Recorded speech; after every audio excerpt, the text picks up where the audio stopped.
So much of this movie is like, it would be crazy if this guy lived in your house, which and like you wouldn't know how to act either, which is definitely not what the plot of the novel Wuthering Heights is. This episode of Vulture's Emergency Discussion is presented by Great Britain. Jackson, Fran, we are gathered here today to talk Emerald Fennell's Wuthering Heights. And we were going to talk all of Wuthering Heights. So if you have not seen Wuthering Heights yet and you want to keep that experience, to preserve it as fresh and moist as possible, and it is a fairly moist movie, you may want to come back to this later. But I guess I wanted to start us off by saying, not what is your relationship with Wuthering Heights? We can get to that, but it feels the more important question here is, what are your relationships to Emerald Fennell? The work of. I'm a bit of an Emerald Fennell apologist. I quite like Promising Young Woman, which I think got totally divorced from what it was trying to be during that very weird year of movies. And I find that I like her work more the less I hear from her about what she was trying to do with it. She has this like really sort of nasty Vulgarian streak, and that appeals to me. I feel like I'm less high on Emerald Fennell, which I learned as I was watching Wuthering Heights last night, where like midway through I was like, this is enough.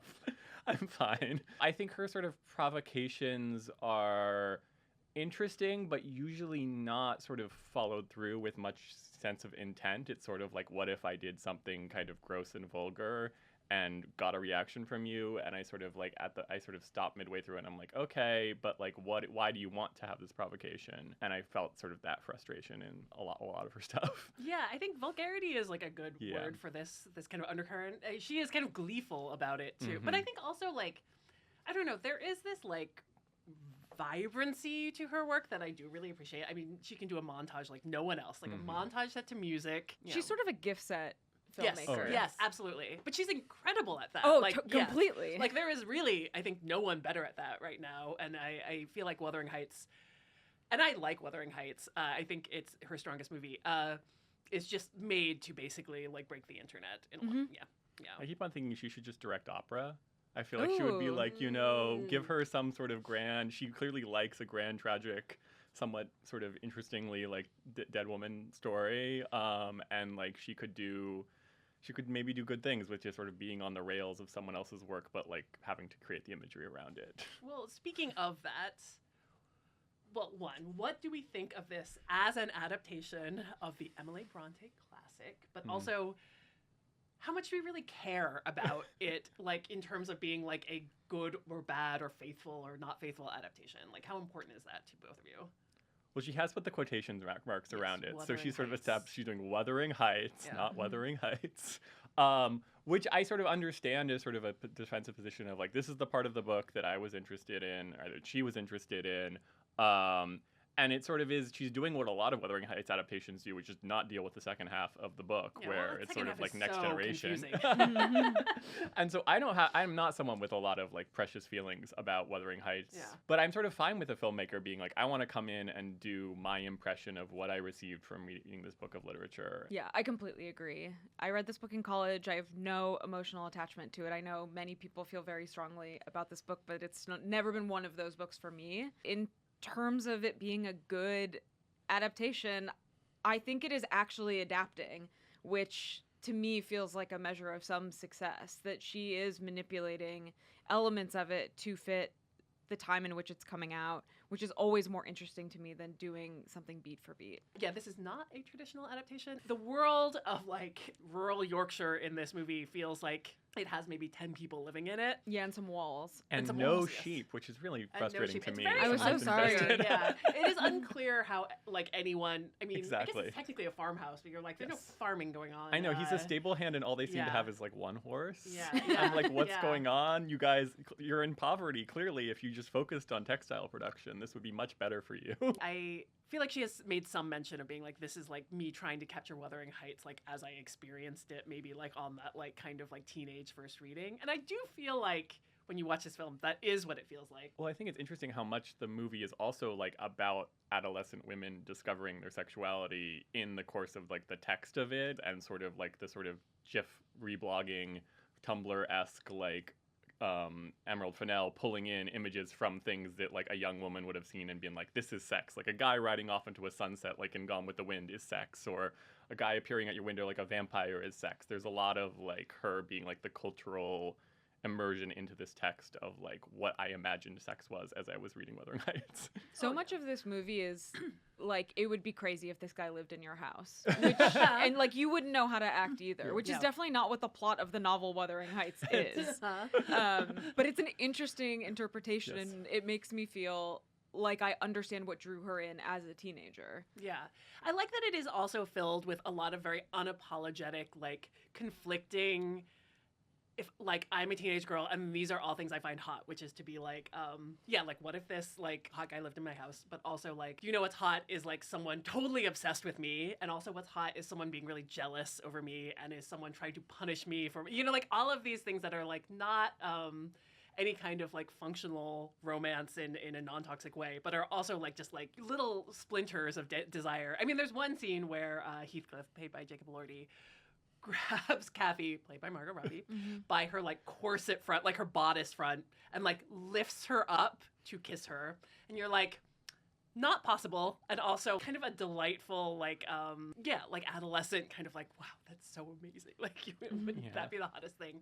And I love that she included that in the movie. I mean, it is sort of a movie about the question of what if there was a man as tall and as pretty as Jacob Elordi? Wouldn't that be a problem? And it's like something we're all reckoning with. You wouldn't know how to act either. Exactly. Wait, okay, so like, what do we think about Jacob Elordi in this movie? Is his Heathcliff?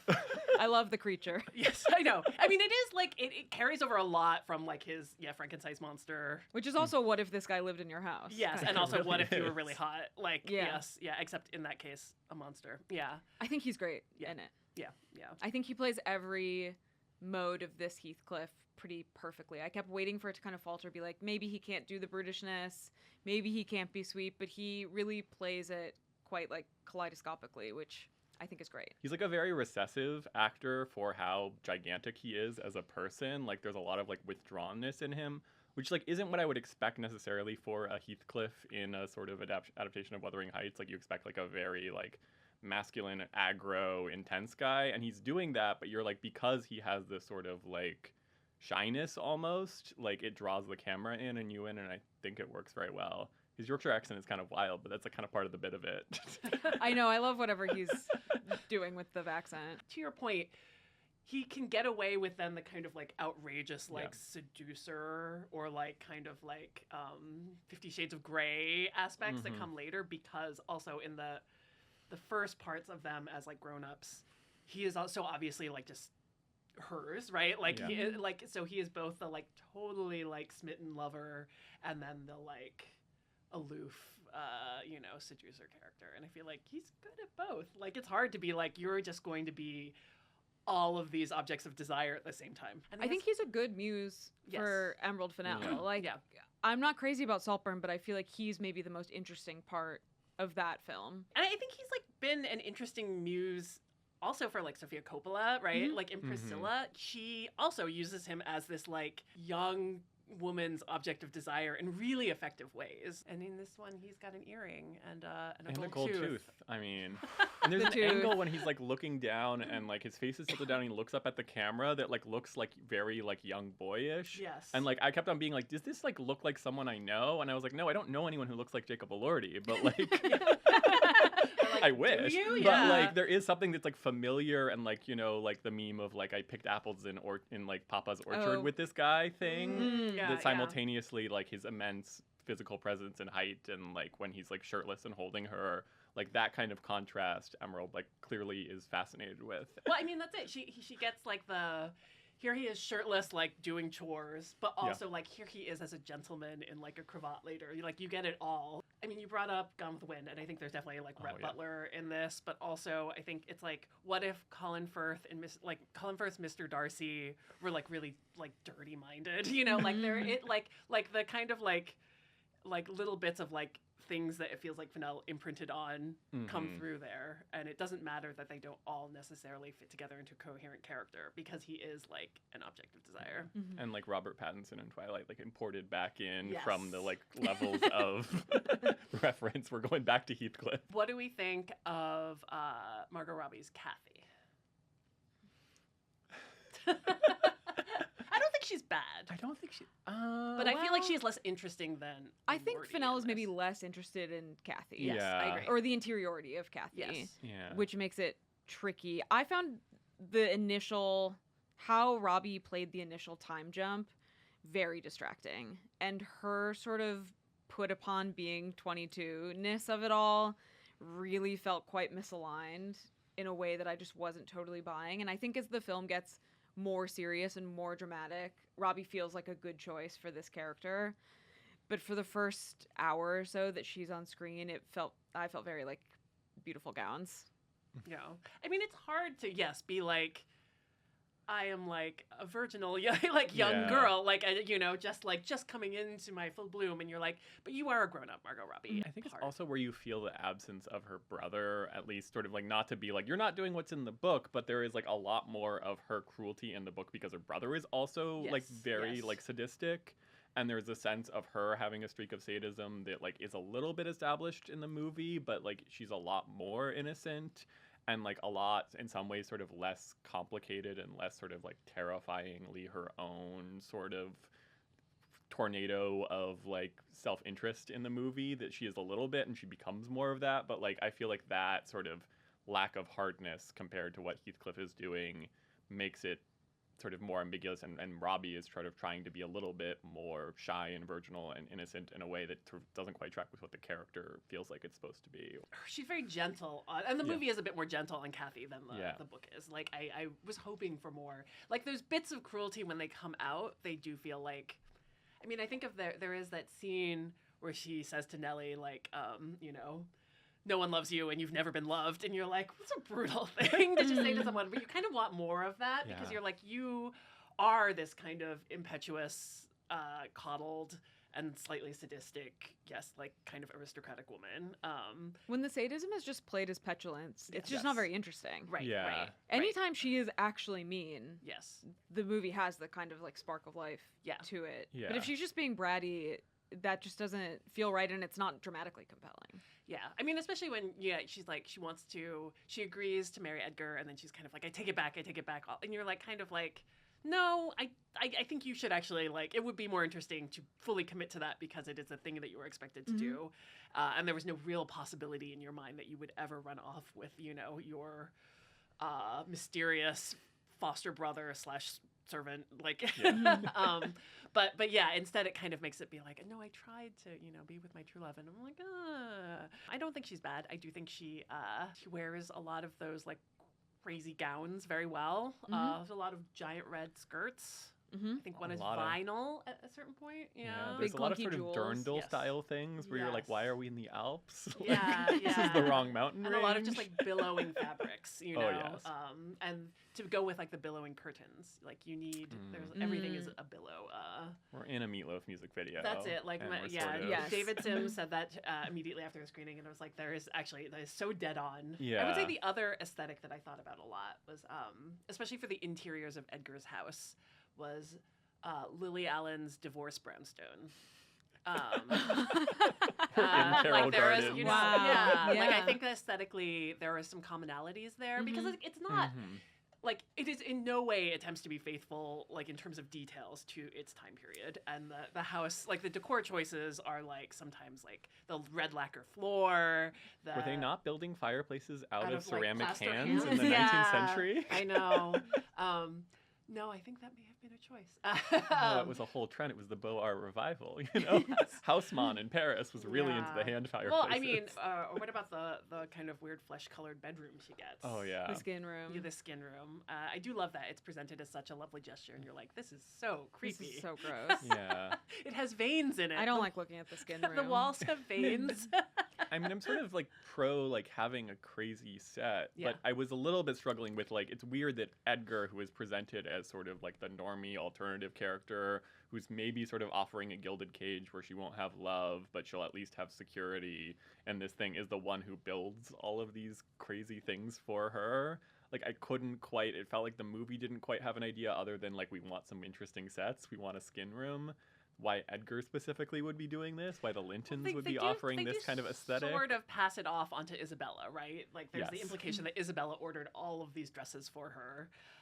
Because that's what everyone wants, is to have your wardrobe ordered for you by a slightly naive, kind of Arrested Development young woman. I did love Alison Oliver in this. I feel like This the film turn, is with betting Isabella. big on Alison Oliver, Yes. and I think she's delivering. Yes, yeah. I mean, the turn I with was Isabella is like is really something. Shazad Latif, who plays Edgar, also someone who could have very well been cast as Heathcliff. You know, Yes. another a kind of, and like brings us to the kind of issue of Heathcliff's ethnically ambiguous background. Like in the book, there are all kinds of mentions of like what his racial background might be. He's like described as dark all the time, but of course we don't know what that means in the context. It's been like written about a lot. It could mean that he is of a different ethnic background, but it also could mean like he can get a tan. But I do think that it raises the interesting question of, you know, in casting Jacob Elordi as Heathcliff, and then kind of notably casting an actor who is of mixed Pakistani and English background as Edgar.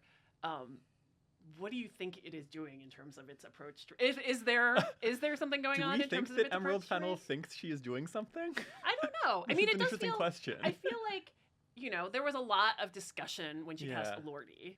It was. I mean, it's interesting because the movie, as far as I could remember, excises any mention of Heathcliff being like specifically dark and like in the way that the book is constantly referencing. Yeah, and actually even like child Heathcliff is played by Owen Cooper from Adolescence, who is just Anglo-looking, right? But it felt a little bit like often like colorblind casting in a stage production of, which is often the case where the most marketable stars are white actors, and then often they are casting people of color around them because they want to have a diverse ensemble. But then it becomes notable that the sort of characters driving the narrative are white because that's what's marketable, or at least in box office, which feels like a lot of what might be happening here, where it's like I could get the funding for the movie if it's Margot and Jacob, but I don't want it to be entirely white. But has the unintended consequence of these characters who are experiencing the most sort of like stormy romance being central to the thing. On the other hand, I don't know if I necessarily need Emerald Fennell's thoughts on interracial romance in the 19th century, which may be sort of beyond her ken. It's something that sort of keeps in your mind, especially because Chau is so present also as Nelly, the maid, who is sort of interfering with the romance and observing a lot of it. And if you're aware of the novel, aware of the sort of racialization of Heathcliff's character. But it simultaneously doesn't sort of really engage with it at all. So it feels kind of sort of like glancing through your mind, and you're like, I don't know what to do with this. Yeah. I mean, I feel like a version of this movie that stayed otherwise the same and just as kind of its particular version of horny that had a non-white Heathcliff would feel fraught in its own way, because it would invite all of this kind of feelings of like it's kind of like sexualizing, you know, like this character because of his race, and also I think there'd be like it's a predatory, you know, like a sexually predatory character. Like there is this aspect of it that you're like, well, she definitely stepped around certain potential like landmines there. Yeah, she's not a particularly sensitive filmmaker, so I don't really trust her with sensitivities. The casting here feels not especially thought out. Just who she could get for these non-lead roles felt like who was in there, and these are both two adept, if not great, performers, but I don't think she has very many thoughts about what it means that that Nelly and Linton are played by actors of color at all. I do feel like, you know, like Nelly, who in the book is a primary narrator, and also she's like the maid, and she kind of explains this story to this character who's been cut from the movie entirely. I love the beginning of, if people haven't read Wuthering Heights, that it just is a guy showing up to the estate and being like, the vibes are really off here. Yeah, and Nelly's like, let me tell you. You have no idea. Yes. So like we see a lot, I feel like, of the characters through Nelly's perspective also in the book. In the movie, she has been made, she's into like a paid companion. She is like the illegitimate child of an aristocrat. So she's in this weird liminal space where there's even a scene that emphasizes it. She's like she's not Cathy status-wise, but also as one of the maids taunts her a bit about her background, and she like throws her cup on the floor, and the maid has to pick it up just to kind of like establish their status. Did you feel like Nelly was made into a villain in this? I was rooting for her. Yeah, I was on Nelly's side. I mean, if that makes me a villain too, I was just like, I'm fed up with these two. Nelly, get in the way. Chau is often so wry on screen that it's hard not to root for her. That even when this version of Nelly is being a little mischievous, she brings a real sense of humor to it that's hard not to enjoy. Yeah. And I feel like that winds up kind of balancing out maybe the sadism that Cathy is lacking. So I don't know that she's a villain, or that maybe she is for a bit but winds up getting kind of redeemed to some extent. But I think mostly she's just there for a good time. I mean, she feels more explicitly implicated in her meddling in this version. And at the same time, I felt like she was almost like the audience surrogate, you know? Like, you become the person who is, like, on the sidelines being like, these two people are so messy. Like, oh my God, can they stop already? I feel like there's also this funny element where you're like Nelly has no control over her own fate. She's kind of like, she was in this noble household that was like kind of crummy. And then she gets to go to a better one. She gets brought along with Cathy for reasons unexplained to Edgar's house. And you're kind of like, yeah, why would she want to mess up this good situation? She's like, she's in this situation because she followed Cathy, and that Cathy's off like having affairs with Heathcliff. And she's like, you're going to ruin this for us, lady. Look at this red lacquer floor. Look at this flesh-colored bedroom. Look at our giant strawberries. Exactly.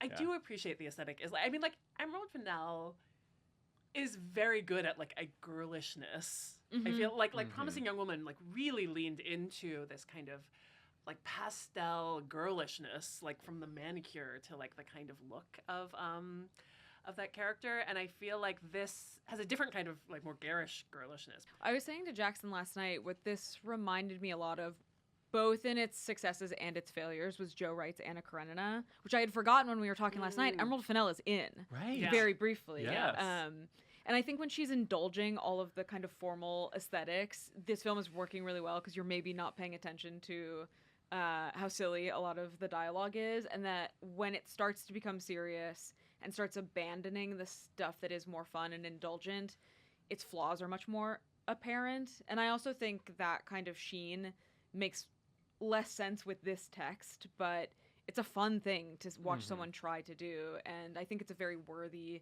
successor of that movie as well, which is also, I think, regarded by many Anna Karenina like lovers, not a good adaptation either. I love that movie. It's a great movie. Yeah. Well, I think also like it makes, like as you were saying, like it makes in Emerald Fennell's case in Wuthering Heights, like the embrace of like a very girlish aesthetic and a very sort of girlish opulence makes it feel like very much like a movie about Arrested Development, about this woman who has had such a traumatic childhood with this guy that like neither of them can grow up, even though that they are sort of play acting getting married, and he's playing acting being a lord after he's gone off and made his money in mysterious ways. And like when it's sort of about these people who just like have no emotional ability to move past their like childhood, like I want this thing, I want this boy, I want everything, I want to be happy, like there's no sense of compromise for them, and like that aesthetically aligns with it. But then when she's sort of like trying to bring up class with her relationship with Nelly, or like have anything else to say, it just sort of falls apart. To be fair, though, I don't feel like it does try and have a lot to say, which was one of the things that I appreciated. You know, I feel like if she were going to then be like, and all along, this was about, you know, the cruelties of the class system, and be like, was it? Like, but it's not. It's sort of like, what if two people were just, incredibly messy? You're right, though. There is like a kind of Tina Belcher kind of like eroticism to this, which is to say like really, you know, like intense, but like extremely impersonal, but also extremely kind of like juvenile and inexperienced. And limited. Well, should we talk about the sex scenes? Yes. Because I, like, over the last 12 hours after seeing this movie, I kept on focusing on the fact that like Heathcliff and Cathy in it do not have very kinky sex. No. I mean, like the kinkiest moment is like this, it feels like the moment that kind of like they both got stuck in, which is like when they're watching other people have kinky sex. Yes. And he like covers her eyes and her mouth. Yes. And it's like she's just like frozen in this kind of like erotic reverie for a second. Yeah. And that, like, it feels like neither of them moved past that in the rest of their lives. Yeah. It's like texting someone or sexting someone who is bad at sexting, where they're like, then I put my fingers in your mouth, and you're like, okay, and then I do this or whatever, and they're like, and then I put my fingers in your mouth. You're like, they're already in my mouth. And you're like, oh, guys, we gotta move on. It's interesting to have a montage of kind of samey sex over and over Yeah. again. It's like, oh, they're just still doing it the same way. Yeah. And I don't know if the movie fully knows that. I don't know if is her point that they have not been able to move past their like most sort of basic primal sex, or does she think that they are having like world-changing, incredible sex? I feel like, I don't know, part of me also wants to be like, it's entirely likely, like within the context of this world as coherent as it is or isn't, neither of these people has had much sex, right? Like they're not actually that sexual experience. So the idea maybe that they would have a lot of imagination to like make sense. But also I do feel like the eroticism of this movie is so much based on yearning and also punishing the other person for like not for their, you know, like transgressions against your sort like of that is almost the part certainly that the movie seems to find more charged than the actual parts where they are happily having sex. Like the yearning is the point, like not the consummation. And the sort of constantly betraying each other as your central kink of being like, my thing is saying I love you and then leaving. Right. Like the part where he decides to marry Isabella, which I loved that scene. But like, he does it almost just to be like, and now I've got to go, you know, like you may be mad, I got to go marry your sister-in-law, like just to show you, you know, like it's so like, it like this inevitable, like now this is what I got to do. But I did like that they have his seduction of her be like framed in this kind of funny consent, right? Where he's like, now I'm going to do this. Like, can I go, you know, and then like, I'm going to treat you abominably. Like, should I continue? And she's like, yeah. It'd be crazy if this guy was in your house. Right. What would you do? You would put on the dog collar too. You put on the dog collar. Yeah, this giant hot guy is in your house. I don't know. I sort of got like that midway through the movie. I was like getting really bored with the sex. Well, I mean, my the sort of sex feeling. happens like mostly in a montage. Yeah, also, yeah. You know, like it's like when they finally do give in, and then. Yeah. And then, the one Targaryen boy from House of the Dragon, who's the stable hand, seems to be having a much more exciting time. In the Love margins him. of Happy this for movie. him. Let's keep you and Mitchell booking. Yeah, Oh my but then, God. poor guy, then he gets cast aside and he's like, no, she doesn't even say hi to me in the village. Oh, that's what happens. That's like the most heartbreaking thing in the movie. Yeah. And I like that Cathy's like, I'm sure that's not true. And you're like, no, it's true. No, this is what happened. She moved on. She's she found a respectable different now. guy. Yeah. The sameness of the sex feels like an extension of that like teenageness also, where it also seems to come from like kind of a fear of sex that maybe these characters have, or that this interpretation is kind of reckoning with, that they really want to have sex so bad, but they also really don't want to engage with like what that actually would mean for them like as adults. The movie almost has that it consigns all the sex to this montage makes it feel almost like it has trouble picturing the sex, right? Like it runs up against the walls of its own imagination in a way that feels like very teenage. Like it's which is maybe true-ish to these characters who wouldn't know what to do if they got the thing that they actually seem to want. We didn't talk about the opening scene, which I do kind of love. I mean, like Emerald yeah. Fennell loves to be like sex and death inextricably linked, and to really be like not subtle about it. But I feel like the opening scene is probably the least subtle she could possibly be, but in a way that I found delightful. Yeah.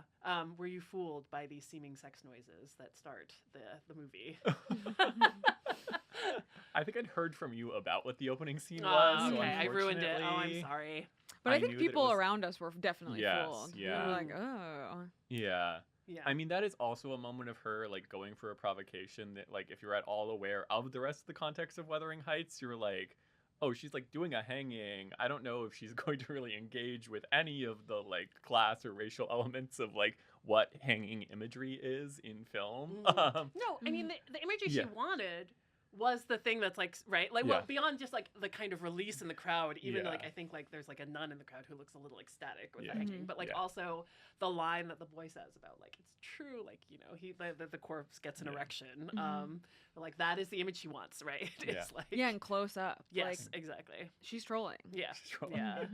I mean, I do feel like it is an aspect that works better in this movie than say Promising Young Woman, but it does feel like part of her vulgarity is being like, I do find something just amazing about the idea of like dying for like self-immolation, right? And like Cathy in this sort of self-immolates. She just kind of like decides to die. Yeah. Well, it's also a more complete like self-immolation for Cathy than in the book because there's no the child is lost. Right. There's no Cathy 2.0, right. Which is such a wild character. But sort of that sense of like it's all like for the tragedy to complete, like the woman has to complete her. And there's also like self-immolation. I mean, in Promising Young Woman, in Saltburn, for that whole family, it's like she keeps on returning to this idea of like, which I think also is why I connect her with opera. Like, wouldn't it be beautiful and poetic if you just died and everyone around you had to be so sad? In a spectacular way, yeah. It is also the sort of childish instinct of like, who would show up to my funeral if I just died? Yeah, it's like immature. Like, yeah. And sort of, what if I died? Yes, yeah, you would be sorry. But then, I don't know, isn't that her power? Like, I feel like her, like, no, I mean, Fennell's, like, leaning fully into that in this movie in particular. I think that kind of, like, unapologetic, like, juvenile quality what makes this movie work so well for me, I think. Yeah, she doesn't really back away from that in the last bit of the film, which I think lets it end on a pretty sour note for the most part. Maybe slightly romantic, but mostly not at all. Pretty just gross and depressing. And I admire that she doesn't indulge any kind of motivation to, like, sand off the edges of someone bleeding out and lying there dead. Were you moved by the last scene?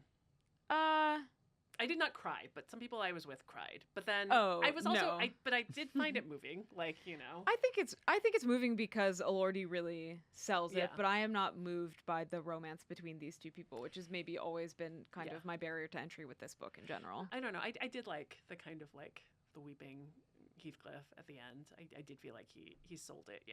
Yeah. Jacob Elordi's sad. I'm sad. I don't know. I was not. This did not work as well for me. Yeah. No, you were like, I was just sitting there being like, you're like, okay, get me home. I gotta get to Brooklyn. Yeah. I think I would have been more responsive to it if Cathy were sort of more magnificently worse as a person. There's sort of a little bit of, because she feels more restrained in Robbie's performance and in what Fennell has written for this version of this character. I was like, this is just a woman who kind of got stuck. And the sort of like real like terror that in some instances is in the book and in other adaptations was kind of lost. And I was like, okay, Nelly did the right thing. Nelly kept them Nelly apart. innocent. I wish Cathy's death in this was almost grosser. And I thought it was working at its best when it was gross. The big pool of blood, the leeches. I think what kind of pulled me back in that last scene is just sort of how uninteresting dead Cathy. Well, she's all cleaned up, right? She's all cleaned up, but I think she could have stood to be yuckier looking. Yeah. To really hammer home that opening scene. That there is something both like erotic and really gross about dying for love. Let's close things out by reflecting on how mad this movie might make book talk or other kind of like lovers of Wuthering Heights. I do feel like Provocation is one of Fennell's strong suits, and this movie does feel designed, like I said, to break the internet, both GIF-wise, both the line that Heathcliff says at a certain part, which I did not write down, but like that is like it's on my notebook out of here. Yes, but like you know what I'm talking about if you've seen the movie. Follow you like a dog. Yes, like I have you now, like whatever he says. Yes, a line that is going to surely live on in infamy forever. But also, I think just the way she kind of like is so free with this beloved classic. Do we think this is actually going to make the movie much bigger than? Yeah, I think it's going to be huge. And I think people will be mad at each other and at it. I feel like book faithfuls are really not going to be happy. But I think the flip side of that is that people who enjoy like a real kind of provocation, she's never quite going far enough. Yeah. But for those of us with Midwestern sensibilities who just like to be provoked a little bit, I'm completely satisfied.